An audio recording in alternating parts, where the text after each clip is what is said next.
जय श्री कृष्णा दोस्तों, आर्यवर्त की कहानियों में आप सभी का स्वागत है। आज मैं आपको बताने जा रही हूँ शालिग्राम जी की कहानी। चलिए शुरू करते हैं। एक बुढ़िया थी जो रोज शालिग्राम जी की पूजा तथा सेवा करती थी। कार्तिक का महीना आया। बुढ़िया ने सोचा कि मैं पूरे महीने पुष्कर नहाकर आ जाऊं, लेकिन शालिग्राम जी किसे देकर जाऊं। फिर उसने पड़ोसन को पूछा, मैं पूरा महीने पुष्कर नहाकर आऊं, जब तक तुम मेरे शालिग्राम जी की सेवा कर देगी क्या? पड़ोसन ने कहा कि मुझे सेवा पूजा आती नहीं है, लेकिन आप कहोगे जैसे सेवा पूजा कर लूंगी। बुढ़िया पड़ोसन को कहा, सुबह जल्दी उठकर स्नान करना, तालाब का तीर से लोटा भरकर लाना, बगीचे से फूल माला लाकर मेरे शालिग्राम जी का कच्चे दूध व पानी से स्नान करवाना, चंदन तिलक लगाना, फूल तुलसी चढ़ाना। तेरे घर पर बहुत ही गाय है, मेरे शालिग्राम जी को दूध का भोग लगाना। इतनी सेवा बताए कर बुढ़िया तो पुष्कर स्नान करने चली गई। दूसरे दिन पड़ोसन सुबह जल्दी उठकर बोली कि चलो शालिग्राम जी की सेवा करें। वह तो बुढ़िया ने बताया जैसे नहा धोकर शालिग्राम जी की सेवा पूजा करके, गाय का दूध गर्म करके, ठंडा करके, शक्कर डालकर शालिग्राम जी को दूध का भोग लगा दिया।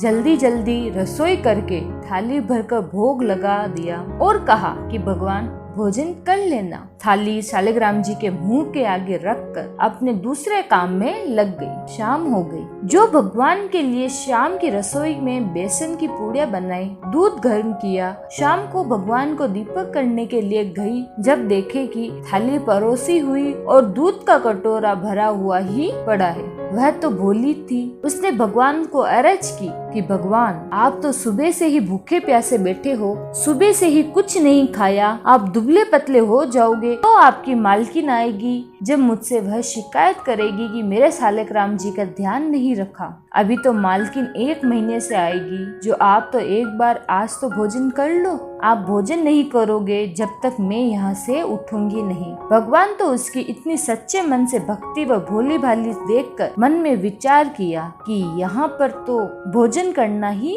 पड़ेगा, इसको दर्शन देना ही पड़ेगा। यह विचार करके मोर मुकुट पीताम्बरधारी रूप लेकर पाटे पर भोजन करने के लिए बैठ गए और दूध का कटोरा घट घट पी गए। भगवान तो अब रोज भोजन कर लेते व दूध पी लेते। एक दिन भगवान ने पड़ोसन से कहा कि मैं तेरी गाय आज चराने ले जाऊं। पड़ोसन बोली कि नहीं, आप महीना भर तो मेरे पास रहो, किस लिए गाय चराने जाओ। लेकिन भगवान तो माने भी नहीं। वे रोज हाथ में सोने की लकड़ी और कंधे पर हीरो मोती का दुपट्टा ओढ़कर गाय चराने के लिए जाते थे। ऐसे करते करते महीना पूरा हो गया। एक दिन बुढ़िया वापस अपने घर आई, फूस बुहार किया, स्नान किया और बोली कि मैं पहले शालिग्राम जी को लेकर आऊं, धूप दीप करूं, पूजा पाठ करूं और रसोई बनाकर भोग लगाऊं, फिर मैं भोजन करूंगी। इतना सोचकर वह पड़ोसन के घर गई और कहा कि मेरे शालिग्राम जी को दो। वह पड़ोसन बोली कि शालिग्राम जी तो गाय चराने के लिए गए हैं, अभी आ जाएंगे, तब लेकर चली जाना। बुढ़िया मन में समझी कि वह मेरे शालिग्राम जी को वापस देना नहीं चाहती है, इस कारण झूठ बोलती है। बुढ़िया पड़ोसन को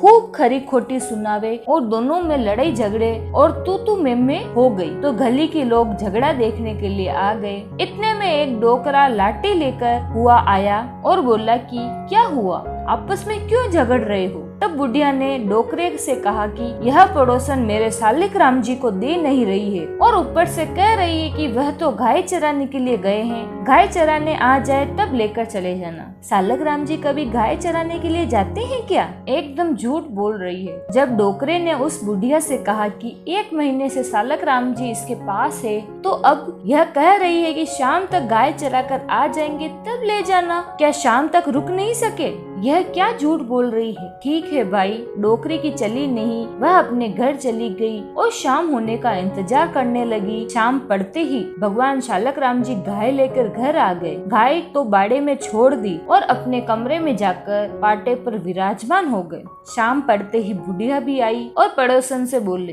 कि आई क्या मेरे शालिग्राम जी? पड़ोसन बोले कि हाँ आ गए, ले जाओ, आपके शालिग्राम जी वहाँ अंदर बैठे हैं। वह बुढ़िया जो पहले इतनी बहस तू मैं करके गई थी। अब आश्चर्य किया और पड़ोसन को पूछा कि क्या सचमुच ये तुम्हारे गाय चरा कर लाते हैं? जब पड़ोसन बोली हाँ मासा, मैं क्या आपसे झूठ बोल रही हूँ। जब बुढ़िया पड़ोसन से क्षमा मांगी और कहा कि तुमने सच्चे मन से भोग लगाया, धूप दीप पूजा पाठ किया, इसलिए तुम्हें प्रत्यक्ष दर्शन दिया और भक्तों के घर आकर चाकरी की, तुम धन्य हो। हे सालकराम जी भगवान, उसे मोर मुकुट पीताम्बर गले में मोतियों का दुपट्टा पहनकर रूप दिखाया, वैसा ही रूप सभी सास बहू को दिखाए। अगर आपको मेरी यह कहानी पसंद आई तो इसे लाइक करें और चैनल को सब्सक्राइब करें। धन्यवाद।